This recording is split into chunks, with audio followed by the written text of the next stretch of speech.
I'm doing? Not well, bitch. Close your legs to married men. We don't say that, but now we said it. Hello and welcome to our Bravo episode of Tender Loving Care with your host, myself, Pauline, my darling Kate. This is the time of the week that we dive head first into our Bravo shows. Kate and I's podcast, Tender Loving Care, which is available on all podcasting platforms. There's a new episode each Wednesday. In that podcast, we break down a show from the TLC network and Discovery Plus network, past or present, and trust us, there's a lot of glorious chaos to cover. So without further ado, let's get into the beautiful world of Bravo. Hi, Kay. Hi. Hello. Hello. I have no makeup on and odd lighting. I did not have a chance, so I apologize to all of our YouTube right now. Oh, and if you're not watching us on YouTube right now, this is a perfect time. If you're listening to us, sorry, I'm just going to plug straight away. We are on YouTube. We have a YouTube channel. So if you guys are listening to us and want to see the state I look right now, please head on over to our YouTube channel, because we are we're filming all of our recordings now. So you can see us record the pod from our homes. And yeah, go check it out. Like, subscribe, hit that notification bell. Hey, I hope we become like big YouTubers. Big I know. / YouTubers. My dream. How sad is that? No, it isn't when you see the kids and how much they're earning. That's No true. shame. That's No true. shame. That's true. Oh, Kate, what's going on? not much. I basically just worked and watched these shows, and now I'm here. Well, what else do you need to do? I mean, what else is there? Work, watch Bravo, podcast. Yeah. That's it. That's my life. So yeah. What about you? Well, I don't know today if you have seen the shocking and not so shocking news about Miss Ramona Mazur Singer. Well, I know she got taken off the schedule for BravoCon. She did. And then today, she was also taken off. Her job was taken away from her from the real estate place that she was working, because she was a full-on real estate agent with her license working at, I think it's Douglas Elliman or something like that, a big firm in New York. And they've parted ways with her. Oh, that's what happens when you text the N-word to someone. I mean, she didn't. Listen, I'm not defending her. I want that to be extremely clear. She's an idiot and a monster, and she has said racist, and she has said homophobic things, and she has said terrible things. She's awful. So this is all definitely justified. She's so stupid. She writes, by the way, all of this fallout has all come due to Page 6, the Holy Grail, because the Page 6 reporter texted her, because apparently they're all just have each other's phone numbers, Page 6 and all the housewives, and said, do you want to comment on this or whatever? You've seen the screenshot. And she said that she said the word, she didn't say the word, she said something indicating the word, but then wrote the very offensive first 3 letters of the terrible word. I thought it was the Vanity Fair reporter she was texting that to. Oh, I thought that was Page 6. Wow. Listen, that Vanity Fair, that was a flop. And you know what? I'm quite happy about it. I know. I feel like the only part that had anything to it was the not because they focused on, wasn't it like Bethany had a part, and then Leah. Ugh. Yeah. Leah.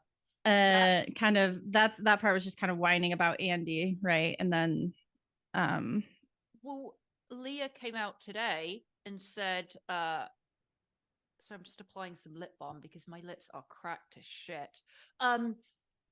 She came out today, and people have been commenting on her Instagram saying, oh, you're so amazing, Leah, well done for everything, which I'm still unclear what she's bitching about. Guys, I know I'm sounding listen, I haven't had dinner yet, a little bit of hanger here, but essentially in the article, and what she said is she's upset because she definitely, she has mental health issues. She went on the show, and that second season she was on it, she was sober.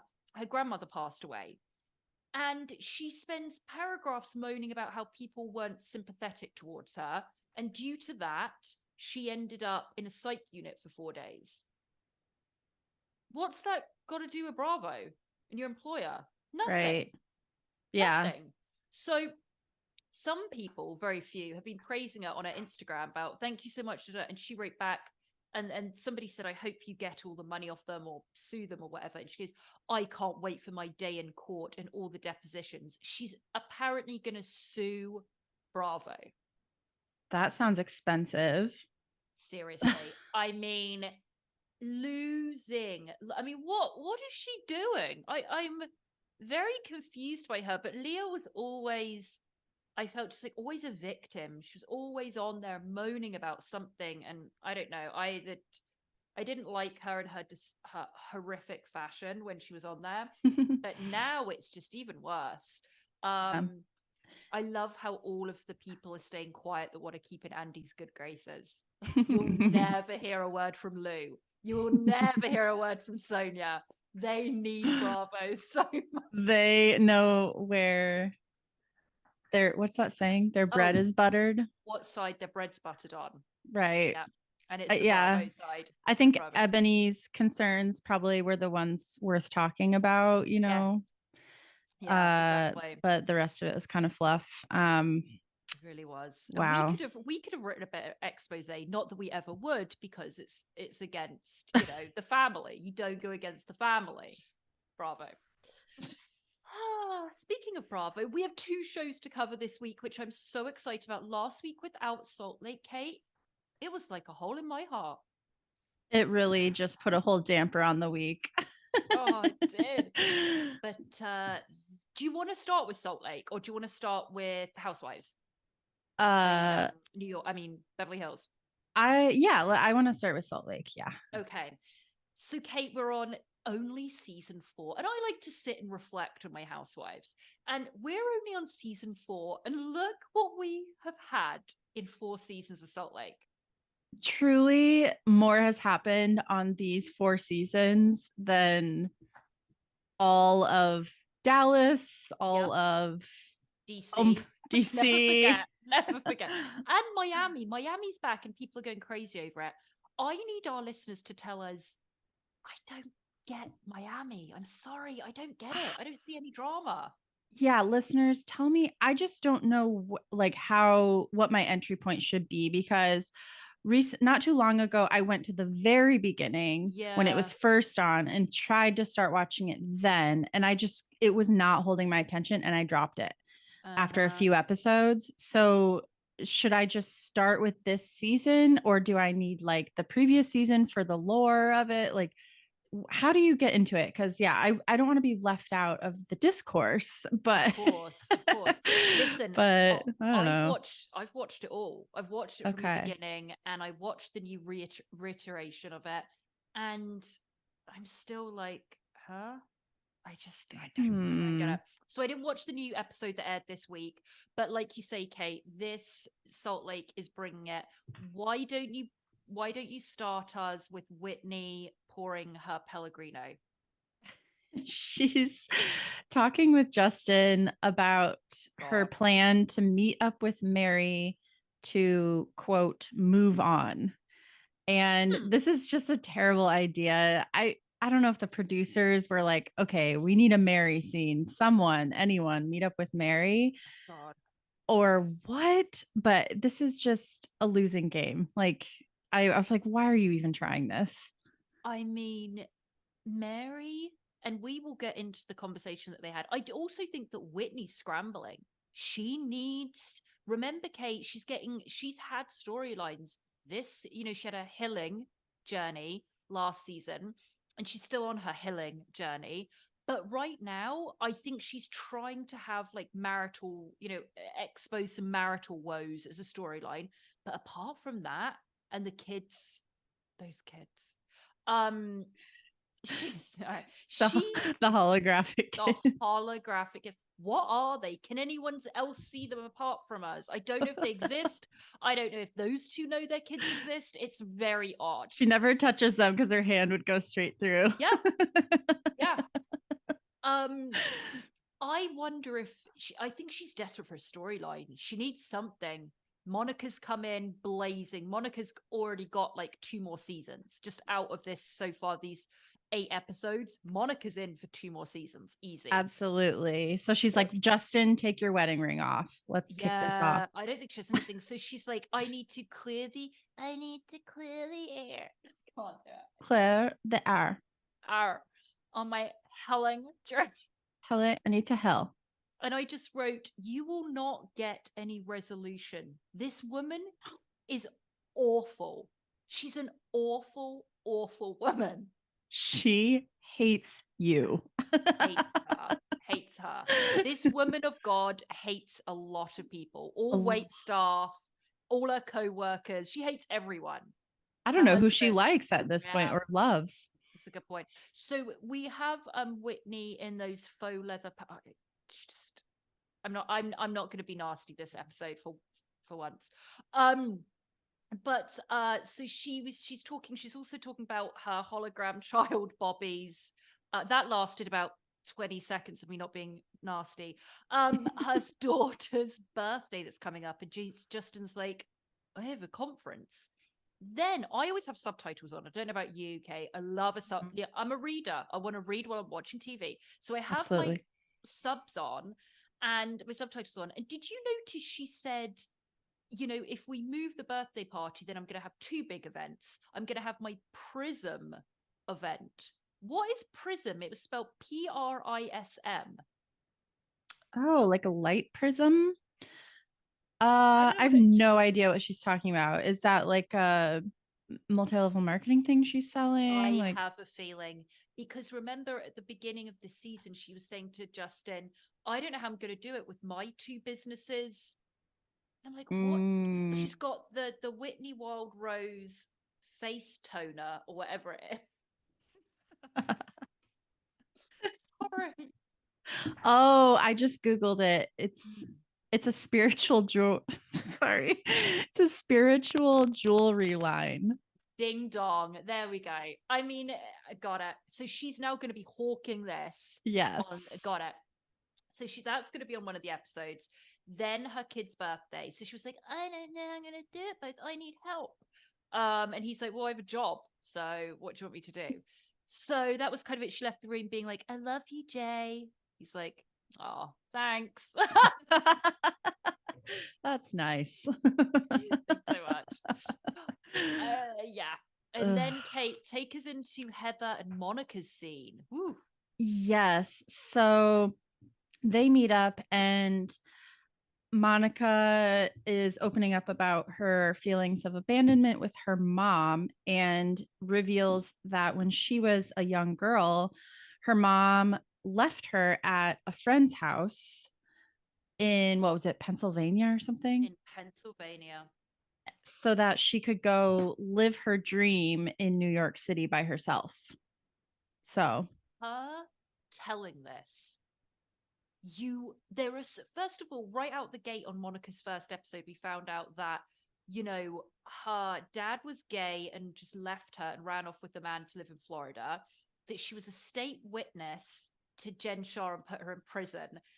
I mean, that was the first episode. And now we're finding there are so many questions I have for Monica. So she tells Heather this. And luckily, Heather actually asked an important question that I was asking, that she just goes, who was this family? And because that was the main thing, the way Monica said it, she was like, she left me with this family. And she said, well, who was the family? And Monica said it was just some friends. It was some friends that she knew. And then I wrote, what was her mother up to? And we kind of get an explanation later in the episode. But, you know, Monica has been at 12. What a tender age, 12. So who are these people? And was she happy there? Like, what happened? When did her mum come back? Like, so many questions. Also, big question, does Monica have any siblings? Ooh, I feel like she's mentioned that. I might have to go back.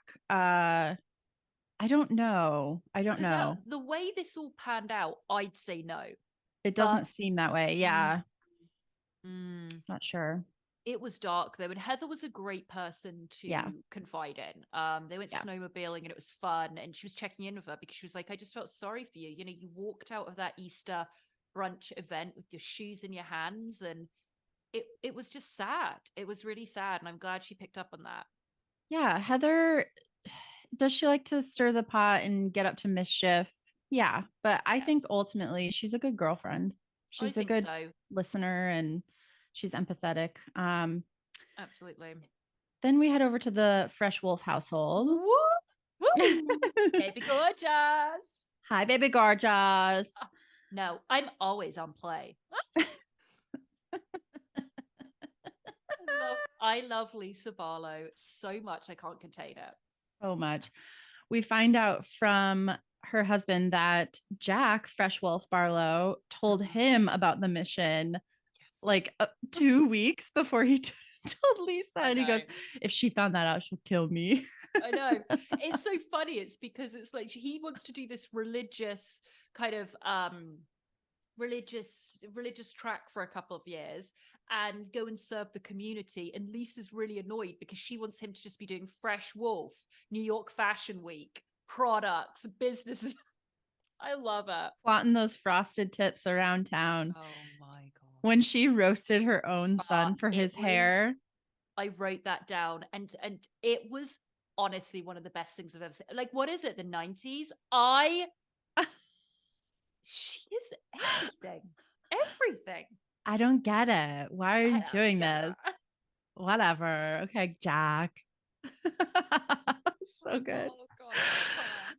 And then they're talking about his mission. You know, that's the big storyline with her. So that Yes. they're talking about it and the things that he might face while he's away. And she tells this hilarious story, I thought, about, well, you know, there was this girl on mine, and she just stare at me, and then one day she sat on my bed, and I was like, why are you sitting on my bed? And she's like, I just want to see what it was like to be you. No, she was trying on her clothes. She She said, I walked in on her. She was trying on my clothes. And I was like, what are you doing? She's like, I just want to know what it's like to be you. And I just oh, wrote in that, that's it was me. It was me. I'll admit it. I just want to be baby gorgeous. I love it. That's Lisa way worse. has no sense of anything because she can't read a room. Jack Barlow, Fresh Wolf, were looking at these photos. It was sentimental. It was him talking about his spiritual journey. He was reading from his diary, John Barlow, about his mission. And she just comes in and she's like, like, what are we doing? What are we doing for a party? And they flash to the scene where Lisa is absolutely disgusted again at her own son because she's like, we need a party. We need a going away party. What are we going to do? He's like, liquid death and charcuterie. And she's like, oh, that's so boring. Just... And then she goes back, roasts his frosted tips, and then tells the story about how someone was obsessed with her. What else do you need in a housewife than this? Oh, icon behavior. I Icon. wonder if her sons think that she's funny. I think so because she's an amazing mom. We all know. Well, yeah, of course, of course. I think they Yeah. think that she's an amazing mom. I just wonder if they get a kick out of her, or if they're kind of like, oh, mom. I think they do because they know she's just so amazing. So they love her True. as much as we all love her because she is icon. You're right. That's correct. And then we go to another charcuterie moment. Heather, Monica, Meredith, and Whitney go cross-country skiing for a little bit. And I just love how dramatic they are about anything physical. It's like, oh, here we go. Oh my God, are we really doing this? Oh my God. And then after they do that for 10 minutes or whatever, just for the shot, they got the shot. And so then they go and sit down in the parking lot with charcuterie. And Monica makes another reveal about her terrible mom and says that she's driving a rental car right now because she pays for everything, but it's always in her mom's name. And her mom was upset with her after the party and told her if she didn't bring her the car, that's technically hers on paper, that she would call the cops. All right. Once again, with everything that comes out of Monica's mouth, let's break this down. The women were horrified. So why is anything in that woman's name? I'm guessing because of, and one of them mentions it. I think Meredith says, just because of her credit score. Right. Like, okay. so I think it's just that it's hard for her to get financing on her own. Maybe she hasn't had much in her name ever. So maybe she doesn't have much of a credit score, or maybe what, for whatever reason, it's bad. And so I'm guessing that she just allowed her to do that so that she could get financing for, it's a really nice, isn't it, like a Range Rover? It's an extremely expensive car that she had. This one, then she's renting an extremely, but like, she was very honest. She said she feels she has to keep up with the Joneses, keep up with the Baby Gorgeous, keep up with the Heather Gay. Like, they are driving $165,000 cars. I mean, you know, it's like, yeah, she doesn't want to pull up in a Prius or whatever. A Honda, exactly. So she's just like, so I guess she got this car. Yes. So she says that about that mother, and they're like, whoa. Then at this point, I had turned away. I was doing something, and I hear the ladies chit chatter and mention, like, it was two of my worlds collided. They said, blah, blah, blah, blah. I mean, yeah, she's so awful. She could be Ted Bundy. My head whips round so quickly. Nothing is more perfect in my life if I have Housewives Bravo and infamous serial killers. I was like, what? And then Heather Gay said, people in Utah love to make a connection to Ted Bundy. It's because Bundy had a lot of crimes there. He was in jail there. He escaped jail there. But hey, that was such a moment for me. It was such a moment of pure joy. Bundy, Housewives, boom. But yeah, so Monica says that, and everyone's just like, damn. Oh God, yeah. And Meredith's telling her that she needs to, once they're all calm about it, they need to talk, and she needs to set a boundary there and kind of tell her mom to back off with that stuff. And so we see that. Then we have Whitney confronting Meredith about how, or sort of just preparing her, first of all, that she's going to have Angie at her party, and she wants to clear the air about Meredith apparently saying that she wants to ruin Angie's life. Is that what the quote was? Or something? Yeah. And Meredith just talks about her accident in the snow, like spins it to that. I mean, Whitney is right about the fact that anyone confronts Meredith and it's a sob story about something. Yeah. The accident thing is not funny. It is terrible what happened to her. What is funny is the edit by Bravo, which we will never get over, and I don't know why they did it. No. It was like, sorry, this woman really died. It was so jarring. It was so jarring. And so good. And she's claiming that Whitney drove past and saw the car in the snowbank and didn't stop, and then didn't call her for 48 hours. But Whitney's saying, I didn't know that was you. There were people helping the car and people were there. And I drove by it, saw that there was a crash. And then I realized later it was you. I was told it was you. So I called you. And Meredith just wants to be angry all the time. I know. And she somehow pivots to, I didn't really get the connection she was making. I think it was like, well, you're a bad friend because of this. And I went through this terrible thing. It was so traumatic. And I would never wish ill will on someone else. I never said that about Angie. I don't know. I related to the I didn't notice it was your car thing though, because I never pay attention to people's cars, and I never pay attention to, like, I would not have clocked that either. I would have just been like driving do. Yeah, it was a driver, and it was a private car, and it wasn't just that. It's that whole story was just a little bit bizarre. Meredith, it just seems to be clutching at straws because she inherently doesn't like Whitney either. Yeah. And is Meredith going after Angie? I mean, I think she is, and I think Meredith definitely pulls out the spoon and stirs everything and plants things. Mm-hmm. But people are seeing her game, so she has to be smarter than that because it is going to blow up. And hopefully it blows up on that holiday, which we think it will, that girls' trip. We shall see. So then they kind of all talk about the relationships with their mum, and all of them said, we all have daughters and we all have kind of rough relationships. We've got Monica, we've got Heather with her mother because when she left the church, they didn't really have a relationship. Then Whitney revealed she didn't speak to her mum for 13 years.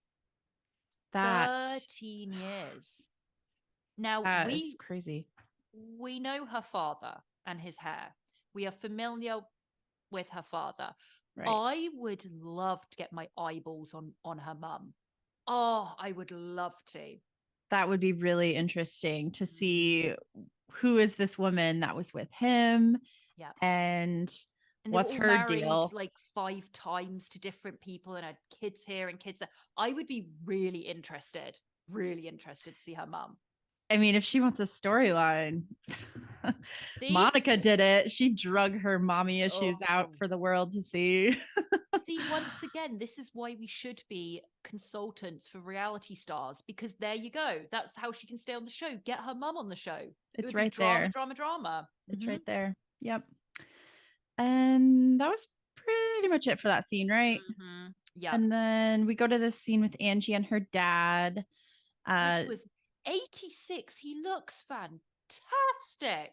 He does. He looks really healthy. Yeah. They're having dinner and I don't seem to remember much going on, right? She's talking about their traditions and how she grew up, right? And this scene has actually been commented on a lot online. Oh, okay. I totally missed it. And I wouldn't really have thought that much until I started seeing everything online in the trades. And on Instagram, they were saying that, she sits there with the father, they're making a soup and they're just talking about marriage. And she's saying, I don't spend any time with Sean. And it's not like she has a ton of kids. She's one kid. I mean, she's like, we just don't spend time because, a lecture comes first. And was it like that with you? And he said, oh, we didn't have any money to do anything. So she said, yeah, I guess not. And we should do that more. And now that she's getting older, blah, blah, blah. And then the father says, where's Sean? And she says, oh, we had to check on something at the salon. Sorry, I'm laughing because I have an idea of just what everybody's saying. So he apparently went to the salon and then he comes in and it is, I don't know, maybe they'd had a fight beforehand or something, or he didn't want to film because he walks in, says hello to the dad. And she's like, hi, honey, we have another bowl for you. And there's definitely tension. So I don't know what had happened. There was definitely tension. And he says, I'm just going to go, you enjoy, I'm just going to go and have a shower. Now, why is he having a shower after just popping to the set? Okay, now that you bring that up, I did see this on Instagram and people are insinuating that he had to wash someone else off. Look, we are merely here to speak about what is being spoken about on the streets. And it was so everyone's like, look at this scene and overanalyzing it. They're like, it was a weird scene. He was off. I think they probably had a fight or something earlier and he didn't want to film and was just like, yeah, hi, whatever. But of course, we all look into it all. Right. Then that was the end of that scene. Then we get this Whitney and Mary sit down, Kate. Well, don't forget Baby Gorgeous, Fresh Wolf reveal party. Sorry. Oh my God, please take us through. I don't have a ton of details written down about this, but Baby Gorgeous, Lisa is super excited to find out where he's going to go. Will it be New York City? Will it be somewhere in Europe? And we find out he's going to Colombia. And then she says that her friend's kid went there and was getting held up at gunpoint every other day. And so he would just carry cash around and just give it to them. I see your gun. Here's the cash. And then she goes, but yay. I honestly think this was one of the best scenes. She, in one breath, she says, I would have liked him to go to Milan or something, but he's going to Colombia. My friend's son went to Colombia on his mission. And, he was held up at gunpoint. I mean, no, she said, and he's going to be held up at gunpoint because my son's friend went and he was held up at gunpoint. And in the end, you know, like once a week, he was held up at gunpoint. So, you know, he just starts to carry like a little bit of cash around him with him. And then he just handed it to them. And that was it. Beat.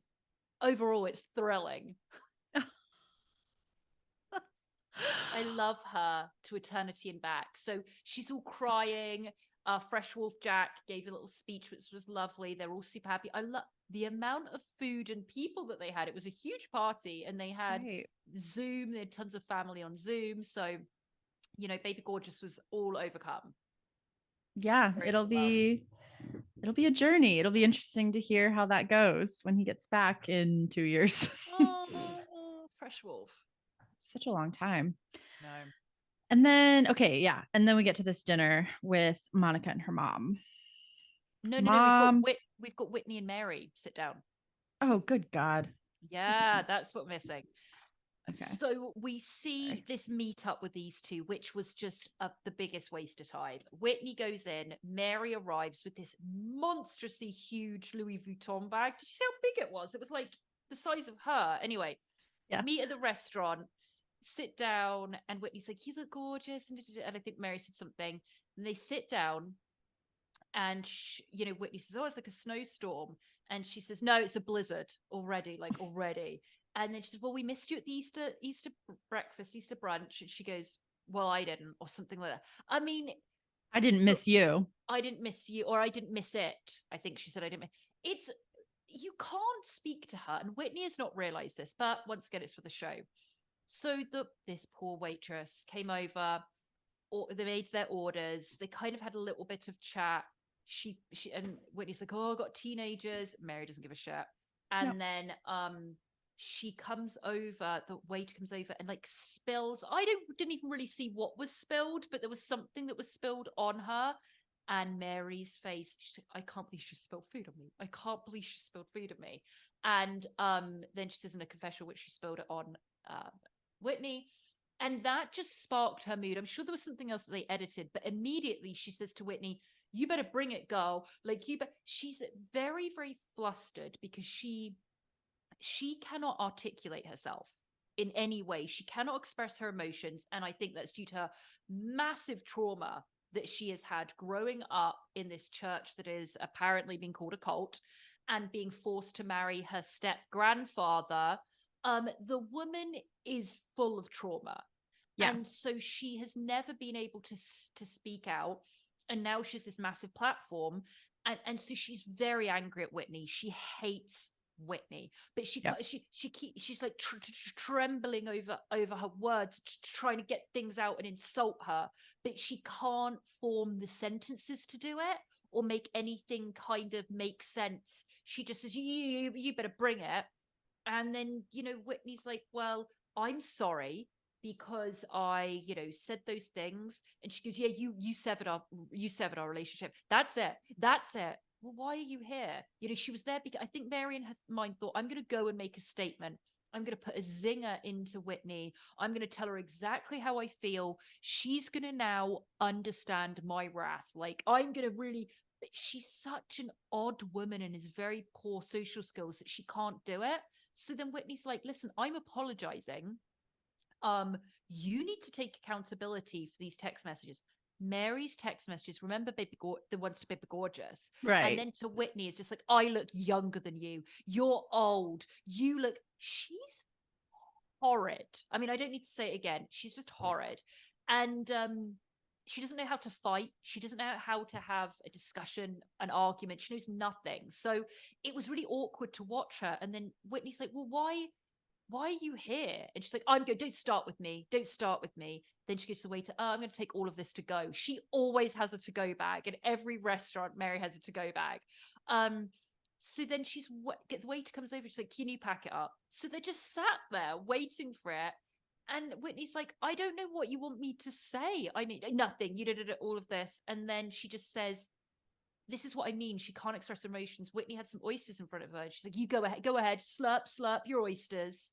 She wasn't even like touching them. She's such an... It's so strange. These like schoolyard jabs come out, like even through the text. It's like, That's what you're going to insult me on? You're going to say, oh, I have too much filler in my face and you're Yeah. prettier than me. It's like, okay. That's when she stopped maturing. I believe that Yeah. she probably was bullied so much in school. I think Mary was Right. bullied Right. continuously. If she wasn't homeschooled, who knows? And I think her maturity stopped, and this is where we're at with her.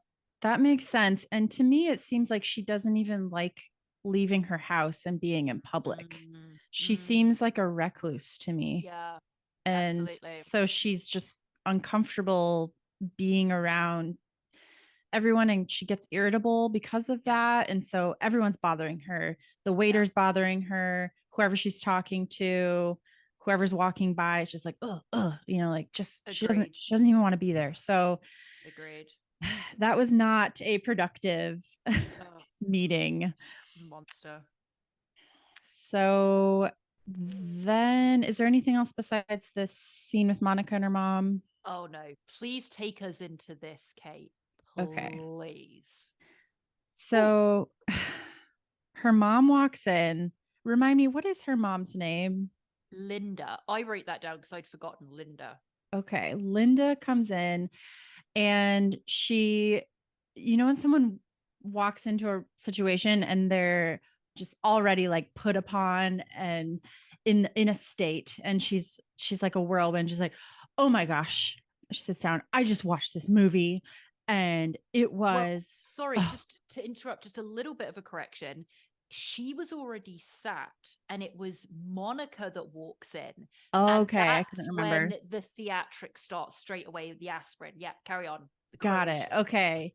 That's right. So she starts kind of putting on this whole production of, oh, well, I just watched this movie. I have a headache. I just watched this movie. And it was this older woman in Croatia, and her daughter just never got along. And then the mom Yeah. dies, and they never got to make up. And oh God, it was horrible. It was just horrible. And I have this headache. Do you have an aspirin? Oh my gosh. I And mean, Monica's like, hi, no, I don't have an aspirin. she then she does the Ramona tears. That if you watch her crying, there wasn't a single tear that came out of those women's eyes. Mm-hmm. She this is a she has tried to hide her colors, her true colors, and this just showed it all. And I was like, I don't know if you'd seen last week when we saw her at the brunch and everything that happened there and transpired. There were some people online that were like, oh, what a class act Monica's mother is. And I'm like, watch this and then see exactly what Monica's been dealing with her entire life. Yeah, she starts crying, and then it's anger. Then it's the anger. It's because she tries the tears, she's not getting the reaction she wants. So then she gets nasty. Yeah, because Monica is just because they're on camera, Monica's not going to play this little game with her and have a nice reconciliation scene where it's like, oh, it's okay, mom. You were right. I was out of hand at that party. Mhm. No, Monica is done and she Uh-huh. is calling her out on camera. Oh, well, you're trying the tears. That's not working. What else are you going to try, mom? And oh, she didn't like that. She didn't like getting called out. Mm-mm. I thought it was very telling that the mother is desperate for fame. Let's be real here. She wants to be Yeah. on this show and she wants to be on every single episode and be a massive part of it. Yep. What we see is when she says something like Monica's like, you left me, like you embarrassed me and apologized for my behavior to people you don't know. And the mother's response is bizarre. She goes, well, what about when you and Angie went to Palm Springs and you went up and you tried to help her afterwards? And I was thinking, why is she referencing a woman she doesn't even know, Angie, like a scene from a previous episode? And I'm like, oh, this is all part of it. She's part of the gang and part of all the girls. She's not, but she is so desperate to get in there. Yeah, and that must be so irritating to Oh Monica, yeah. who's been busting her ass, and now she's got this gig, this show, and her mom is just inserting herself as one of the girls and making her look terrible and herself look like a perfect angel when in reality she's been a bad mom to her. Mm-hmm. It must be so infuriating. And then the next thing that struck me is when they're kind of talking over each other a little bit, and she snaps and says, "Let me talk, motherfucker." Oh, to her daughter. Hate. If that wasn't the absolute epitome of the veil being lifted of who this woman is behind closed doors, she is even that language. Like I would never have heard my parents use language like that, let alone towards their. She is. I think she's so dangerous. I think she has fucked up Monica royally. I think Monica is doing a fantastic job with her children to make sure, because she recognizes, then we get into, and then Monica says, "Did you just call me a motherfucker?" "Yes, I did. Yes, I did." Doesn't even backpedal and say sorry, just doubles down. And she's like, "Well, where do we even start? What do you want to talk about?" "Well, let's start with my childhood and how you were never there for me, and you are not over, you have trauma and you're not over your trauma because you treat me the same way that your mother treated you, and you hated that, and you're repeating it with me." Mm-hmm. And then in her confessional, she talks about how her grandmother never wanted a daughter, and so then she shut down, and says that everything that her mom did became a disappointment to her grandmother. Not getting married and having a kid, and not going to, what was it, college, and all this stuff that she did. Becoming it was a pure example of generational trauma and abuse. So should we find out that mother that we've seen already, the grandmother, who has done nothing but bitch every scene that we've seen her in. So it's like, oh, got it, check. Monica says she never wanted a daughter. She never wanted my mother. And then she had my mother. My mother had a child out of wedlock. Because did you hear that? She said her mother has never been married. So Monica and her dad and Monica's dad were never married. That was interesting. Mm-hmm. She said she left Catholicism, then went to the Church of Latter-day Saints. So all these things. And then she says, really, my mother never wanted a daughter either. And she never wanted me. Yep. She brings up to her mom, "You left me to go live in New York City. She brings up a very troubling story about how her mom would have her in the trunk of the car and be hooking up with a guy in the front of the car. And her mom says, "I don't care. You need to get over it." That was one time, she says. I need, once again, this is just in one episode, we need to elaborate on all of these stories that Monica are telling us, because she said the trunk back seat. I know there's some cars that maybe have like those old-fashioned American, I think they were called station wagons or something, that they have like a trunk or back seat. I don't know, but wherever it was, it sounds like Monica was witnessing her mother be sexual with a man in the car. Yep. The mother didn't even blink at that. She didn't even blink. That was one time. Get over it. And Monica was like, no, it was numerous times. Oh my, that is so damaging. That mother, the picture we're getting is that she claims she went to New York because it was to get a job, her dream job, whatever. And she didn't realize how hard it was. So she was out there on her own, and she left Monica with this Pennsylvanian family. I think this mother, never wanted kids. Actually, you know who she's like? This is ringing Bethany Frankel's mother. That's what this sounds like. Never wanted a daughter, jealous of the daughter, cashing in on her fame, but she never wanted to. And I think she was desperate to get a man, because she had a terrible betrayal. She had a child with someone who lied about their sexuality, cheated on her, and left her. So she was carrying around that, and she was just desperate for a man. And Monica suffered from it all. Oh God, she did. And her mom, Monica's mom, Linda, probably wanted to go to the big city and make something of herself to prove her mom wrong. I can be successful on my own, and I didn't need to marry that guy, and I don't need him, and I don't need you, and all this stuff. So yeah, it was just all a cycle, and her mom is just not seeing the damage. And she's just like, well, when do I get forgiven? When is this over? When can you just forgive me? I'm hungry. And Monica says, you should eat. And then this part was haunting. Her mom slowly slices her pasta, and brings it up to her mouth, and just chews and stares at Monica. I was like, ooh. Hey, if that is what's going on in front of a camera, can you imagine behind closed doors? Oh, she's the name calling, The the abuse, just insults. abuse. It's just Yeah. pure abuse. And that grandmother seems the exact same as well. Monica, I'm glad Monica's on this show because I'm hoping she gets support, and I hope it's being, when you're being abused by a family member, whether it's sexual or physical or emotional, verbally, you don't really have an opportunity for anyone to believe you or to speak about it or to see it because it's all behind closed doors. I'm so glad for Monica. This is being seen. We are looking and saying, yes, this woman is a monster and she's abused you your entire life.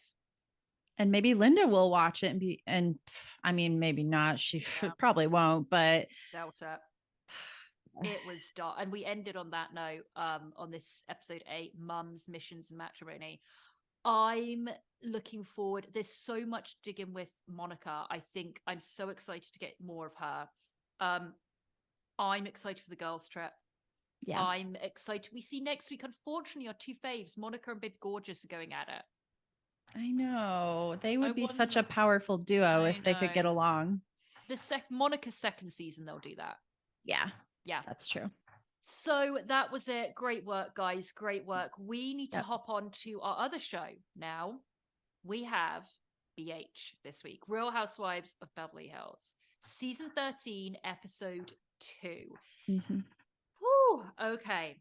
It starts off with Dorit, not big guy, just Dorit, having this very elaborate picnic in the middle of BH for two people that don't eat. So once again, who is eating all this food? I'm interested in the financials, and I'm interested in who is eating all of this food, Kate. I mean, I was glad for those two women that set it up. They got to be on screen and it looked amazing. I know. And so I was like, okay, I'm glad they got some advertisement for this, and maybe they just packed up the food and I hope so. took it home. The crew is the just crew. nom, nom, nom, nom, nom. Yeah, someone got those scones or whatever it was. Oh, it was great. And yeah, this is all just, I thought all the women were going to come and it was going to be a big party, but it was just Erika in her puffy jacket to apologize about putting her and PK's marriage on blast at BravoCon. It's the thing is, Erika is playing it once again. Every single game Erika's ever played since she started on the show has been completely transparent, and she doesn't understand how transparent. She thinks she's she's smarter than all of us. We all see what you're doing. You don't have Rinna, you don't have that horror show Diana, whatever her name was. So yeah, you don't have an option. You have to play nice now if you want to stay on this show, which is paying your bills. So it's no, Dorit, I absolutely have to say sorry. Nope, it's absolutely my wrong. It's all of this. And Dorit's like, oh, it's so great. Please. She's like, it's so great. Then can we talk about the $10,000 story? Oh my God. Okay. I have a big questions. So okay. Dorit said to Erika, it particularly hurt just because, me and Guy weren't having a great year, and he was in London a lot working, and I was alone, and I had a second incident. Dorit claims, now there's so many questions for this, she claims she went to the bank and withdrew $10,000. Now ordinarily for a very wealthy person, that's not a big deal if they had to go and pay a lot of stuff in cash. Maybe there was some people in their house they pay in cash, or they wanted to tip some people for Christmas. That tracks for me. Mm-hmm. You would get that amount of cash if you were doing maybe holiday tipping of people, right? Right.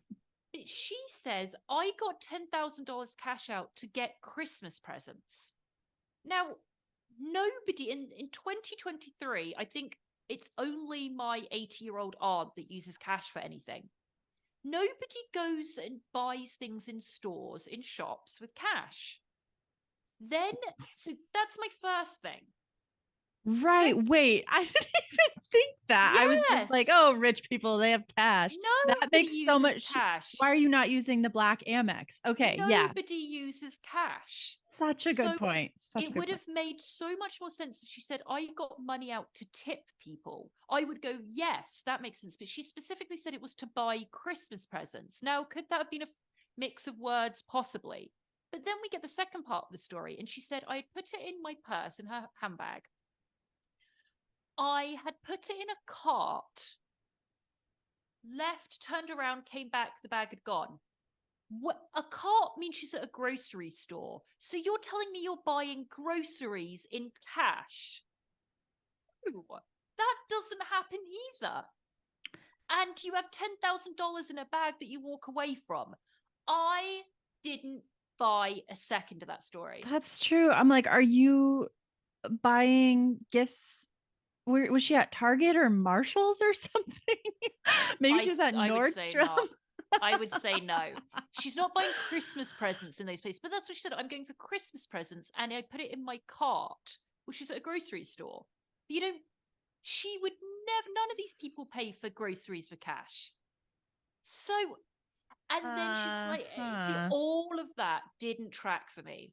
Then she said we got the footage and 3 men had followed her from the bank. Now, that means this was a crime of opportunity. Or it means that 3 men, 3 individuals have been stalking her, watching her and watched her and followed her to the bank, stalked her there, and just happened to be the day she got $10,000 out in cash. Then followed her the rest of the day, went into a supermarket where she was and took her bag. A man took a handbag and walked out. Or if they have not been stalking her, why would 3 men be stalking this woman probably for days and days and days, waiting for an opportunity that they could rob her? 3 people. Then it must be a crime of opportunity. So 3 men happen to be sitting in a bank, waiting around maybe in a wealthy area in Beverly Hills, just sitting there, not suspicious at all. 3 individuals happened to see Dorit Kemsley walk in, happened to withdraw $10,000, and then they followed her to a shop and then stole her bag. Tell me which of those is plausible. And not only that, who puts a bag, which, let's be honest, with Dorit, the bag was probably worth more than the cash. Right. And who sets that down in a cart and walks away long enough knowing that there is $10,000 cash, walks away from the cart? Would she go to the next aisle and then they snagged it? For her to not see them do it? I don't know. Devil's advocate on that. It could, thieves are really sneaky. They could have brushed past her, took it, walked off. That's what, but that's what I said at the top of this. Like, you have 10 grand in a bag and you're not glued. It's not glued to you. It's not in your hands. I don't understand how 3 men, she said 3 men followed her. That makes no sense to me, Kate. Break that shit down. If it was 1 man, it would make sense. Not 3 men. That then means that 3 men have been waiting outside of her house, stalking her continuously for days until there was an opportunity to steal from her again. Right. How does that make sense? And how would they know it was going to be worth taking the bag? Yeah, like they would have had to know that she had a big amount of cash, or I guess just assume that. Yeah, it's an interesting story for sure. I don't know. It does not. I need all of you guys to really break it down, because that does not make. It's like the snowing in Pasadena, Erika Jane story. There is so much missing to that it either way she's throwing it doesn't make sense how that happened. Do you think she could have had the cash for something she doesn't want to talk about on camera? That's the possibility. She could have maybe, let's say she had to listen, PK just paid that it just came out, PK, and then PK owns like owes nearly $1 million in back taxes from 3 years. He just paid back $250,000 to a casino in Vegas. Oof. Listen, there is a lot more going on there than we realize. Anyway, that story I had to spend time on because it made no sense. Whew. Then we get Sutton FaceTiming Garcelle. So they kind of conclude of, oh, we're going to be friends. We're going to be friends. She said, my PTSD is bad, but, you know, Erika and her are fine now. You're right. Yeah. Yeah.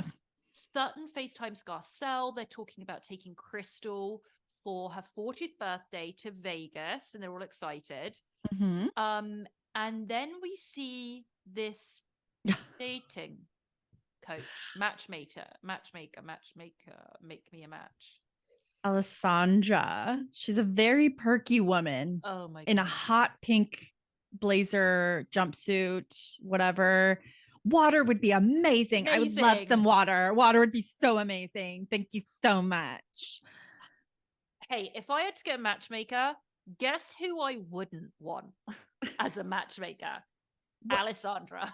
What? You're not a big believer in the man running everything? Oh, Obviously I am, Kate. You know that 100%. It was that attitude. Calm down. I just wanted to say, calm down. Yeah. She was pumped. It's her big break on Real Housewives. Yeah. She came in with her snappy suit and she is talking to Sutton about what Sutton wants. And Sutton tells her she thinks she doesn't get second dates because she's very smart, she's neurotic, and she doesn't dress slutty on dates. And then they cut back to that sweater she was wearing. Which I have one of, which I love. Right. My intellect is superior to most, is the quote. Right. And she has neuropathy in her legs. I mean, there's a lot going on with her. So then this dating coach is like, yeah, you know, oh, wow, you know, why do you think, what kind of man do you want? I want a strong man. Well, she says, I like to have the man take the lead. Sutton shuts that shit down so quickly. Yep. So quickly. What are you talking about? And then the dating coach is like, oh, I guess you need a strong man then. It's, hey, gross. Sutton, this isn't going to work either, love. No. So she's going to bring her 3 bachelors for her to choose from, and then she'll pick one that she wants to meet in person. I don't have high hopes for this lady's skills at all. Yeah. Then we go to Gracias Madre on Melrose, and it's Crystal finally, because remember the first episode we had no Crystal. No. Yeah, we were all desperate for Crystal. I was so confused. Yeah, she came on and I was like, "Oh, good, she's in this season." Like, I'd forgotten. I know. So it's her brother. Her brother Jeff, intriguing character. Mm-hmm. So we've met him before, and he is supposed to be one of the biggest pop stars in China. That is no exaggeration. Like the biggest, like we would walk past him on the street and not recognize him. But in China, he wouldn't be able to walk down the street. That's the level of fame, which is so crazy. We see it's her, him, and her husband, who always, I just forget and can't really he's like Ken, you know, it's just hard to get your eyes on. What's his name? Lion King. I don't know. Just call him Lion King. So it's her, Lion King, and her brother. And they said, oh, yeah, let's have a cocktail. It's what, wine o'clock? It's wine o'clock somewhere. And they just put the stamp up, 11:47 a.m. I was like, yes. Nice. Love it. They all ordered tequila. And then we hear this really strange story about Jeff. So he was engaged. He's 42. He was engaged. And at the outbreak of COVID, him and his wife to be were in China. He has an American passport, I think dual nationality. So they said, you need to come back to America, which he did. His fiance only had a Chinese passport and was not allowed back. And Crystal tells us, I think, that he blames us for the breakdown of that relationship. Well, if it wasn't going to outlast a situation like that, I think that happened with a lot of relationships in COVID. And I don't know. I don't think that she should blame herself for that. No. He is 42. I miss that. He Mm, looks so good. He's so mm, handsome. And I thought he was younger. mm-mm. Um, yeah, so he's talking about how he wants to meet a matchmaker. Hopefully it's not Alessandra. Yeah, yeah. Because he's ready to get in a serious relationship again. And Mhm. then he's like, what would you do if I brought someone home who was 15 years younger? And he's taking a dig, 20. or oh, sorry, 20. 20. 20 years younger. He's taking a dig at her in Lion King. Mhm. And she's like, oh, I wouldn't like that probably. I wrote that I'd forgotten the age difference between Crystal and Lion King. And you see the throwback Yeah. photos, and Crystal looks young anyway, but she looked really young. I don't know, really. Mm. It wasn't a nice look. I don't know. Not for her. I'm talking about just, it was a very, very noticeable age difference It between those two. was. And her brother talks about when he first met Lion King. Mhm. He's like, he was cracking me up. He was saying, he's this, you say, oh, I'm dating this older man. He's in Hollywood director. Hollywood, director. He comes in, he's wearing these weird sunglasses. And she's like, yeah, it sounds bad on paper. He's like, it seemed bad in person too. I mean, I don't know what she ever saw. I don't know. I don't know his story if he has other kids, because he was 40 something when he married Crystal. Wonder if he was married before with other kids. Mm, Unclear. I'll find Minkoff. out if you Find out. tell more. I will let you know that after this, I had to do a deep dive on the brother. And I found his Instagram page. Don't worry, he's got a new girlfriend. If anyone's worried about his dating stage, he's got a new girlfriend who looks very young. But anyway, he's got a new girlfriend. And I went to see how many followers he had on Instagram, because he was described by Crystal as the Chinese Justin Bieber, like Right. that level of fame. He Yeah. has 17,000 followers. So I'm like, hang on, this doesn't what? So then I go into the comment section, and Crystal is on there attacking or clapping back at all these people that are like, oh yeah, the Chinese Justin Bieber that has 17,000 followers on Instagram. And she goes, don't you know Instagram is banned in China? That's why. It's Weibo. It's called Weibo, which is the Chinese version of Instagram. And that's where he has millions and millions and millions and millions of followers. Yes. Oh, I That's why. forgot. Okay. Mm-hmm. Rhob Minkoff is That's Lion King. Lion King. Okay. And they met, just a refresher on them. They met at a party in his office in 2003.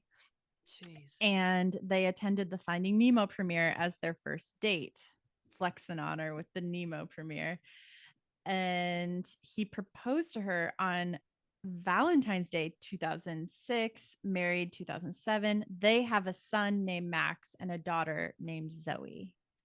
So It he doesn't didn't have mention anyone. it doesn't mention any other kids besides that in this Wikipedia article.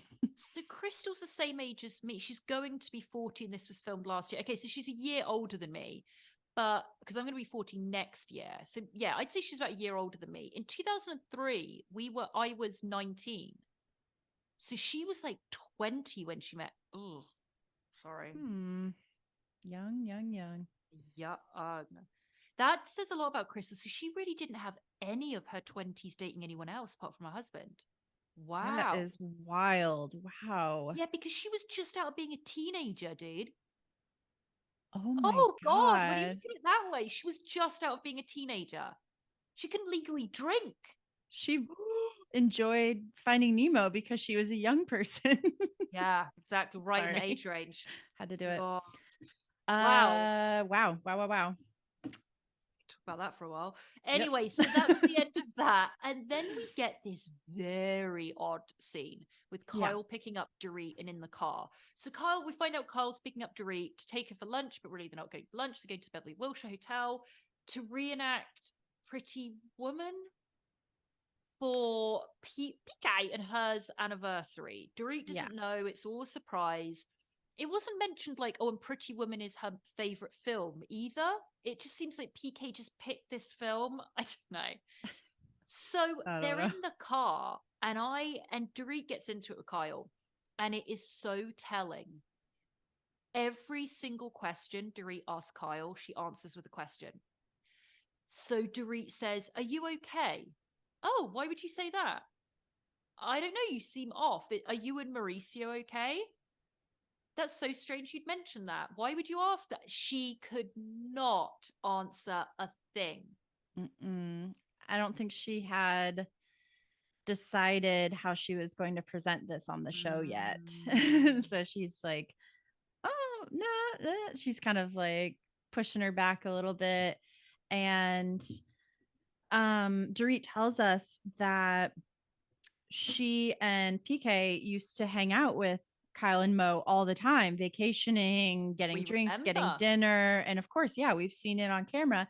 And she tells us they have not hung out with them as a couple in a long time, she says.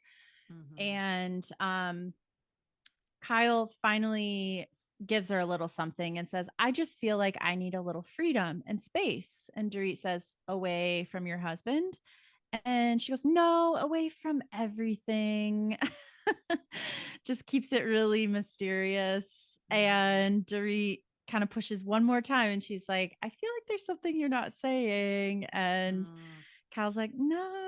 And she's like, "If you don't want to talk about something, you can just say that." And Yeah. Kyle's just like, "Oh no, it's okay. Yeah, I just need a little independence." And it's like, okay. I mean, my whole theory, it's changing weekly, but we've Right. said it, Kate. I think she knew he cheated once before. This second time, and she forgave it and decided to move on. And their marriage grew, and things appeared better. They had more kids. Every day were going. They got all their fame. They got all their money. He cheated. She forgave it. They carried on. And I think very recently she found out he cheated again, and she Mm, said, "Done." And I think she's very old school and doesn't want to humiliate him, and is yeah. protecting him and protecting the kids. So she's never going to say he cheated on me for a second time and that's when I'm out. So Right. this is why she's humming and hawing. She doesn't want her kids to know. Portia's only 15. She doesn't want Right. the little girl to know. She doesn't want the world to know. Yeah. So that's, I think, what really happened between the both of them. That makes sense. That Yeah. totally And makes and sense. she's just gone, "I'm done. I'm gonna do everything I want to do now," hence all her behavior. Right. Um so they have that convo, and then they get to the Beverly Wilshire, and it was very interesting to see Dorit's reaction when she was like, "It was a surprise, and I need to call my kids." And the producers come in. She's like, "Who's looking after my children?" I think that's all part of PTSD. Right. Yeah. Yeah. It's a control thing. And Mm. she didn't like not knowing what's going on and not, yeah, just not. And Kyle tells us that she's like, Dorit will say this about herself. She likes being in control. So then Kyle calls PK and they're kind of laughing about it, like, "Oh, she's freaking out." Mm. Um, and then she eventually is like, "Okay, you know what? I just need to give into this and have fun." And she relaxes about it. And she puts on the Pretty Woman dress, like the red dress, when the famous scene where he's like giving her the jewelry and he snaps her hand in it. Yeah. Which they recreate with a $5 million necklace. Yeah. Yep. And he says, "Oh, it's just on loan." Yeah, don't worry, PK. We know it's just on loan. You just paid a casino back $250,000. So yeah. Don't worry, we know it's on loan. We got it. Oh God. And then he's got it all set up. It's like red roses in the room and candles. There's a singer, "Take My Breath Away" is being Berlin. sung. Yep. Yep, Berlin. And this made me sad knowing what we know now. Because They haven't it's separated, Kate. They said okay. they haven't separated. I'm not letting this one happen, Kate. I'm not. You're right. They could fix it. I thought you were going to say I was sad just because Doree has a massive amount of resentment towards it. All these things. I wish we want to know everything as watchers. We want to know everything about their lives. But I think he was pissing around in England because Yeah. I think that she had a massive amount of trauma, and sometimes people don't know how to handle it, even your loved ones, so they run. And he does have a business in London. So I think he was probably going over there as much as possible and and her parents were probably over from Israel. So she was just like, they'll take care of me. They're going to look after her. They'll look after her. So I'm fine to go because I can't really cope with all of this. It isn't the bubbly fun Dorit anymore. So I think he exited a lot. And I think she's extremely resentful because he did all of this and she said this. She sat there and she's like, this wasn't a good surprise. You know, she was unhappy. She didn't like it. She wasn't happy. And I thought, yeah, there's something major going on here as well. She's dealing with a lot. You can tell she's got a lot of turmoil. She's got some inner struggles going on, and he's kind of glazing over it a bit. And agreed. So we kind of see them, and I must admit, it was really funny when he's like, and Berlin, and they start singing the song, and they're slow dancing, which was super awkward. And he just leans into her and he goes, babe, you do know this is the real Berlin. Just like, yeah. So it's like giving someone a diamond ring and being like, these aren't cubic zirconia, like it is an actual diamond. I mean, it was just so ridiculous. So then we get to this infamous scene with Mo and Kyle at Portia's birthday. Now, Kate, you didn't see this bit, right? No, I ran out of time to watch the end. Okay. So you'll have to spin the tale. Was a ton. There was a ton in the trades about it on Instagram. You'll see, but a lot of the clips. Essentially, it's Portia's birthday, and she's turning 15. She looks so grown up. It's crazy. And they're getting everything ready. And before they're getting ready, Mo is there. Maurizio, love calling him that. And he's just putting like guacamole from a big tub into a smaller thing.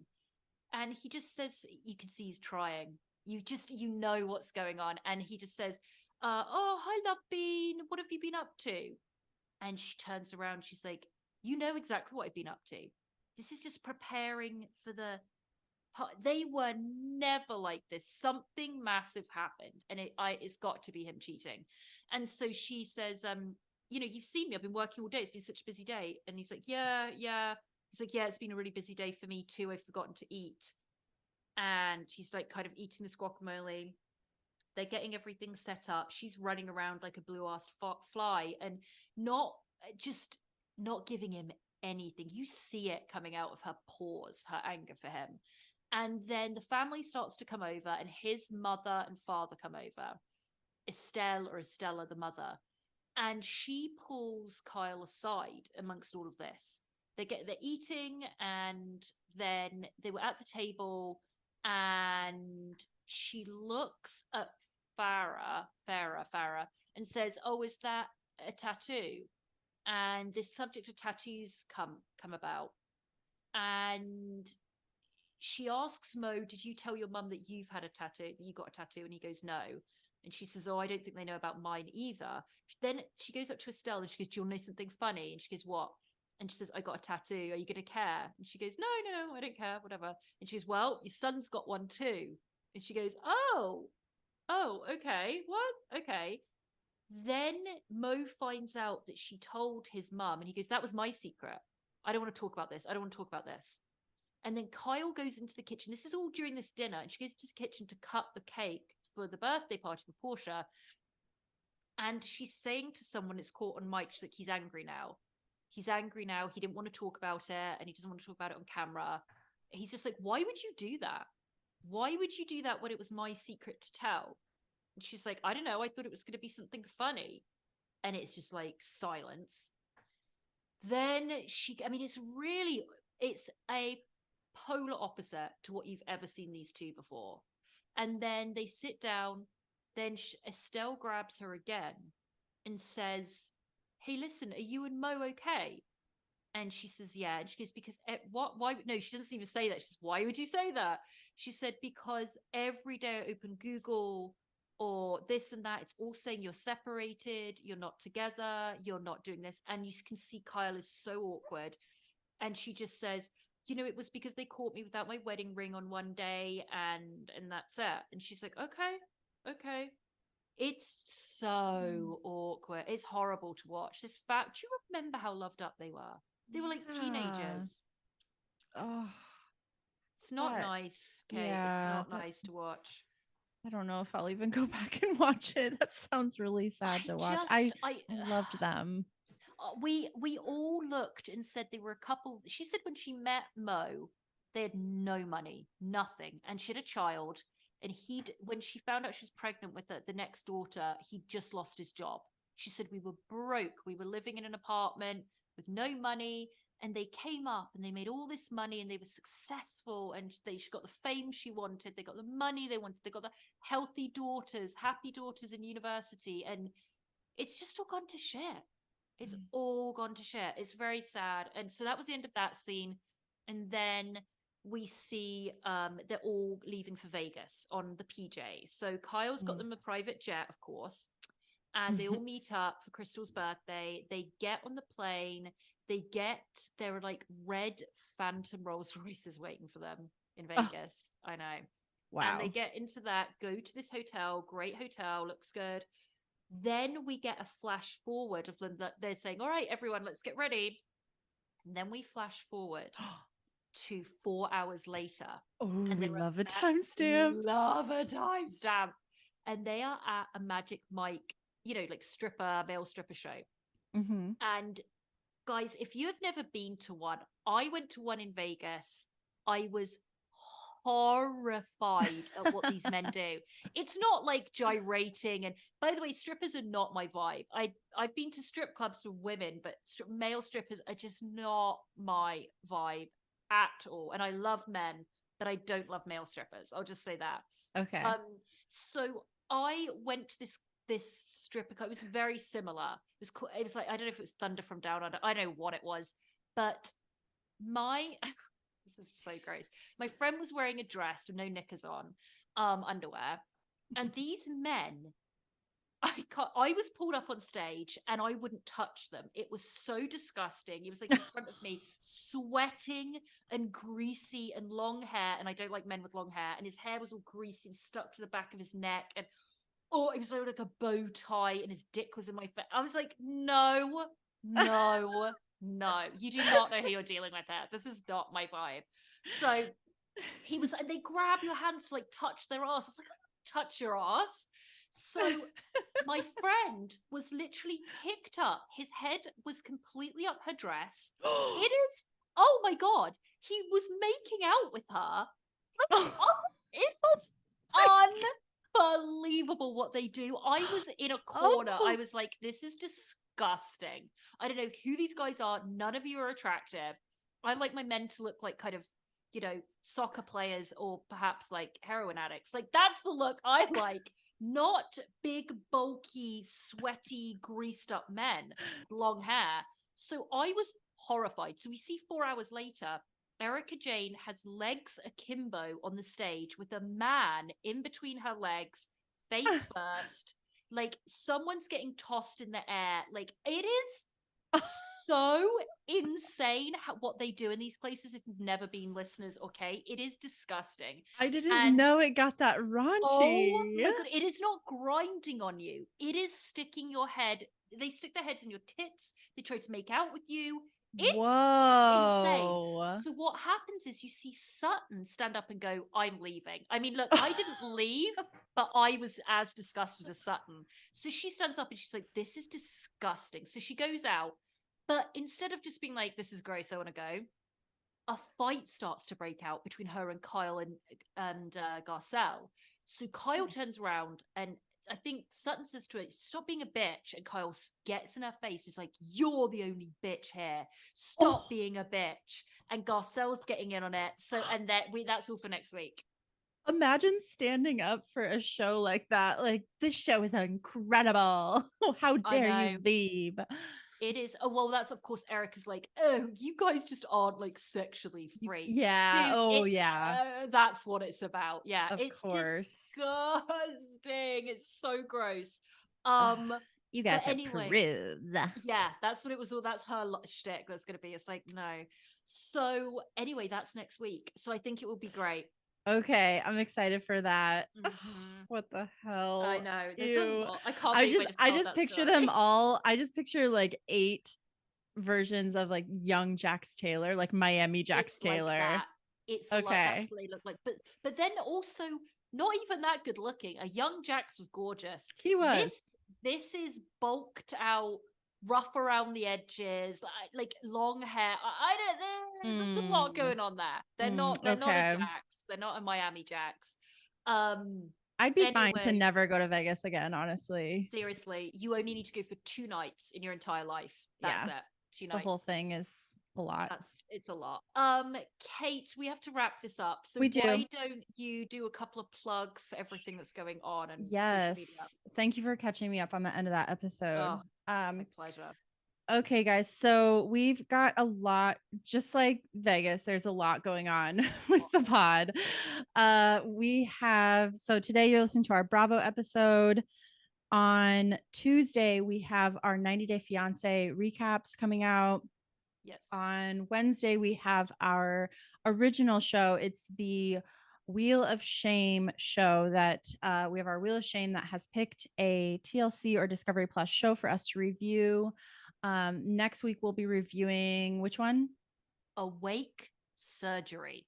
That's right. Awake Surgery. It's a bunch of people having cosmetic surgery and you guessed it, being awake. Yeah. So we will be reviewing that on Wednesday.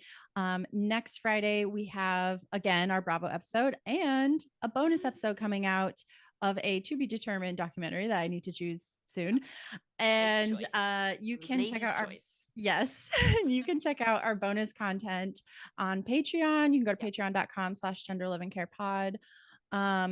And we come out with an episode for that 2 times a month. That's $5. You can follow us on Instagram and TikTok at Tender Loving Care Podcast. You can find us on YouTube and watch the video version of our podcast.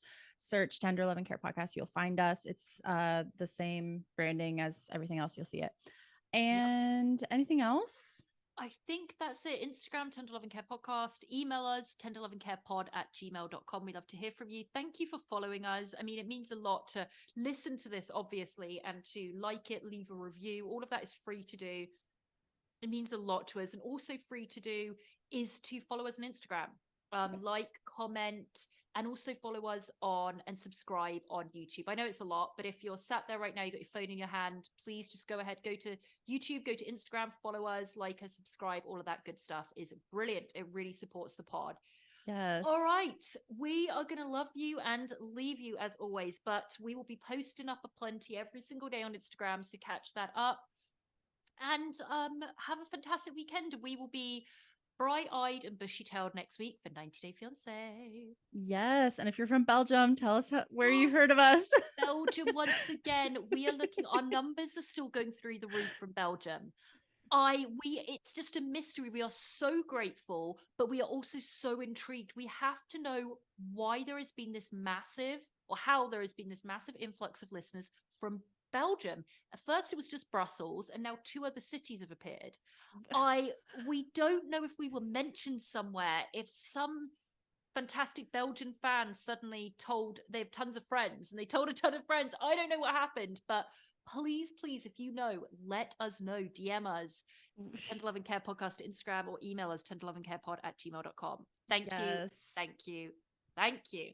Absolutely. Take care, everyone. See you soon. Bye-bye. Bye.